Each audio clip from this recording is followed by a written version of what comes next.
Hello everybody, okay, attention please. Whilst I'm going to smash more glasses. You'll have to forgive me because my voice is pretty appalling today because I've been shouting too much lately. But I just wanted to introduce myself and my co-organiser Lisa and say thank you for coming to July's Professionals of Wigan networking event. Obviously we're in the summer holidays, it's a nice sunny day, we're really pleased you all could join us. I just want to introduce obviously ourselves, I want to introduce our sponsors for today's event and just give a bit of an update on what things have happened since last month's event really. It's felt like a bit of a long time since last month really. So last time it was boiling hot, I was in shorts, believe it or not. Today I look like a country version of Andy Burnham according to my wife. But things that have happened since our last event. Spain have won the World Cup. England came very close. I personally was very proud of them. I thought they did really, really well. I thought the semi-final was rubbish. But I thought we held our heads up high really. And also we've got a new Prime Minister and a new MP for Ashton in Makerfield. I'll call it Ashton in Makerfield. So I think from a business community point of view, we can't be in a stronger position. We've got the Prime Minister who's one of our MPs, and we've got the leader of the House, what's it called, Speaker of the House in Chorley, as Lindsay Hoyle as well. So I think as a North West community, we're in a really strong position, to be honest. Now I want to introduce our event sponsors today, who are Data Access Office. Now it's a very well-known member of our Matt. But he's got some colleagues who are going to come on stage and tell us about what they do.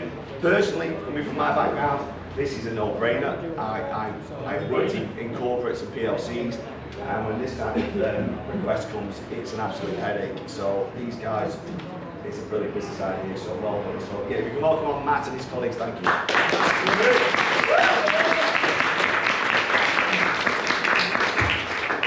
Afternoon everybody, I'm Matt, this is Alistair, from the Data Access Office. I suppose initially what we've got, it says SARs on there, but people, it's not like, some sort of infection or something, or you've got to wear a mask or anything like that. So it's when people are asking for their personal data from your organisations, obviously what we do is we help and triage that.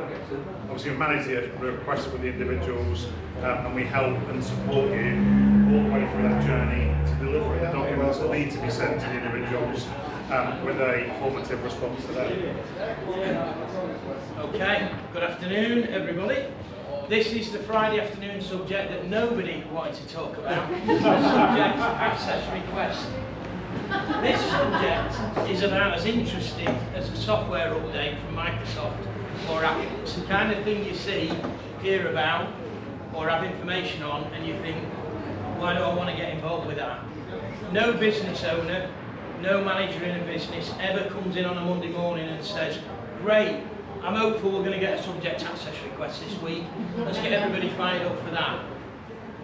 The reality is that when a subject access request lands from somebody, that's kind of what you see, kind of what you get. What you don't realise when you open that letter, or the email, or the PDF, or however it lands, is that what sits behind that can be 2, 3, 5, 10, 15, sometimes 20,000 pieces of data that you have to redact, analyse, put into a report and send over to an individual. And when you get that piece of paper and you put it on your desk, or you file it, or you put it in follow-up in your inbox and think, I'll deal with that in a few days, the moment you've actually received that or you've opened it, the clock is ticking. And in an environment where you've got 30 days generally to respond to these things, in an environment where we're all running lean mean fighting machines, right? Nobody's got people sat around thinking, I'm going to wait for the next SARs to land. You haven't got the capacity, you haven't got the resource, sometimes you haven't got the capability or the expertise to respond to those in 30 days. And if you don't, and you don't manage them correctly, the penalties in terms of the financial penalty and the additional resource can be simply huge. So the idea behind our business is to handle all those subject access requests for people at scale and on time. Just to give you a bit of an example, so we've got 3 access requests in from various clients at the moment. One is 63 gigabytes of data, one is 57 gigabytes of data, and the one that came in today is 141 gigabytes of data. Just to put that into context, into real paperwork, in the back of an Arctic truck, that fits 11 gigabytes of data if that was in paper, floor to ceiling. So you can imagine if you've got a request to deal with yourselves, and it's returning 20, 30, 40, 50 gigabytes of data, that's going to take you an inordinate amount of time to go through. You know, make sure you're only sending what the individual's requesting, you know, and make sure any sensitive information that shouldn't be disclosed is redacted.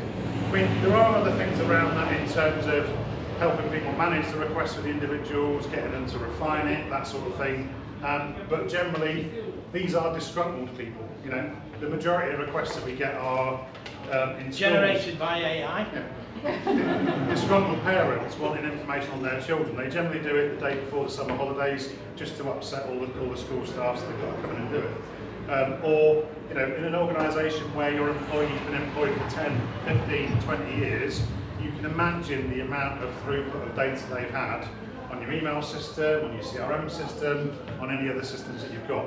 And don't forget, in addition to that, in scope is messages. So platforms like WhatsApp, if you use that for business, you know, or if you use social media for business. You know, these things come into scope. So it can be quite technical. What we try and do is take away that pressure. Yeah? So you basically deliver the information to us, we triage that at the beginning and help you out with it, scrutinise everything, redact it, and make sure they only get what they require for that request, and then obviously we put the response to them. The other thing we do is, as part of that triage service, is we can let you know if it's a vexatious request, i.e. it shouldn't have been a request at all, or actually if the request is out of scope. So quite often what will start as something which can look quite daunting can immediately be shrunk and reduced in size and scale, which you wouldn't necessarily have the expertise to know. Or alternatively, it may expand depending on the length of time. If it's an employee they've been with you, or if it's a customer, how long they've been using your services. So we will do the triage for you. We'll report whether it's a vexatious request or not. We then talk to you about what information you need to provide, and then we assign a case file to it, and we have our team do all of the redaction that's necessary across all of the touch points and channels, which, as Matt said, can be email, WhatsApp, social media, even CCTV. That's something that a lot of people miss. And then we'll prepare an auditable report and a disclosure document, which is then sent back to the individual that's requested. Quite often these claims can then expand on that if they're more complex, and the person that's submitted the request will come back. So you think you've done your job and you think you've delivered what they need, then they turn around and ask you for something else, which is part of it, or it goes off in a different direction. The whole premise of the business is that we do that based on a subscription service. So you pay one fee per month, which is a manageable, cost-sensitive subscription. And within our fair use policy, however many subject access requests you get within a 12-month period, we're just on hand, like turning a tap on and off to deal with them as and when you get them. The benefit of that as well is the size of the SAR doesn't matter. So whether you've got 141 gigabytes of data, or you've got 5 or 6 gigabytes of data, one request is one request. So we can manage that. Just to give you an example, an organisation, well, we as an organisation, separately in my own business, we're doing access requests for individuals. We did one for a quite large insurance company. It's probably about 10,000 documents. Doing that on a manual basis took us something like 3.5 weeks for 10,000 documents. We can deliver that now within a matter of a week or so. So if you know anybody that's struggling, or you're struggling yourselves, or you get an access request and you go, oh my God, what do I do?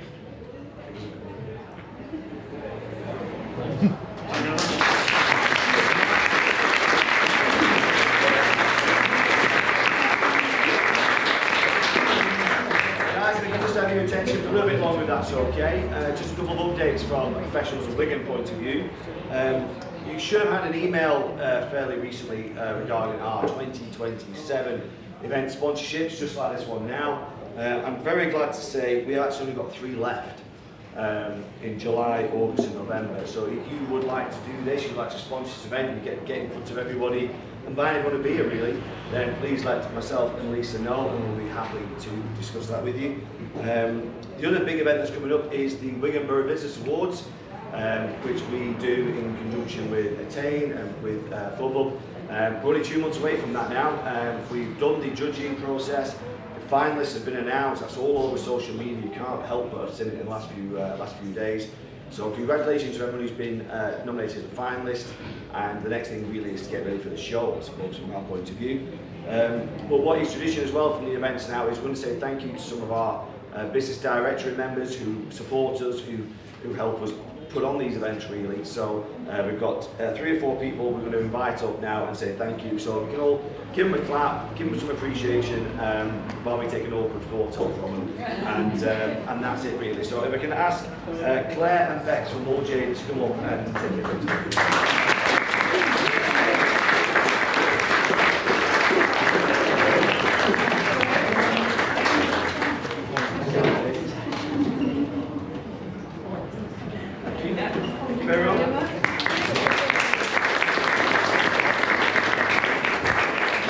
Next, he's fresh from the gym, but he is showered. Is Len from Project.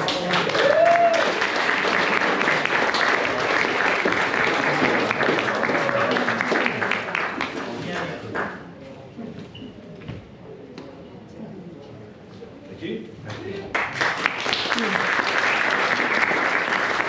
And next, they're away at the back. They are normally eating ice cream on a lovely sunny day, and they're as far as ready to can be. But Jim and Joe from operator and driver support.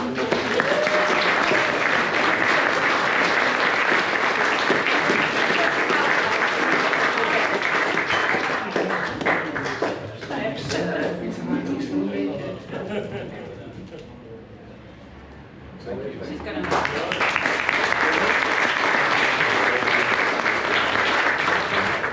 That's it, guys. So, yes, of course. Our digital eagle. Where is she now?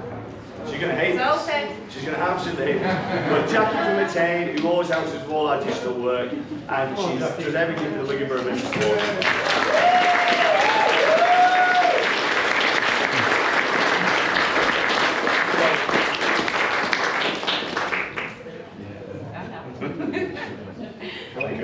So everyone, thank you for coming. We're not over yet by all means, and there's going to be more food coming around, so please continue to network, make new contacts. If you want to meet a sector, a person, or anything that you think could be valuable, please come and speak to me and Lisa, and we'll point you in the right direction. But please enjoy yourselves. Thank you very much, mate.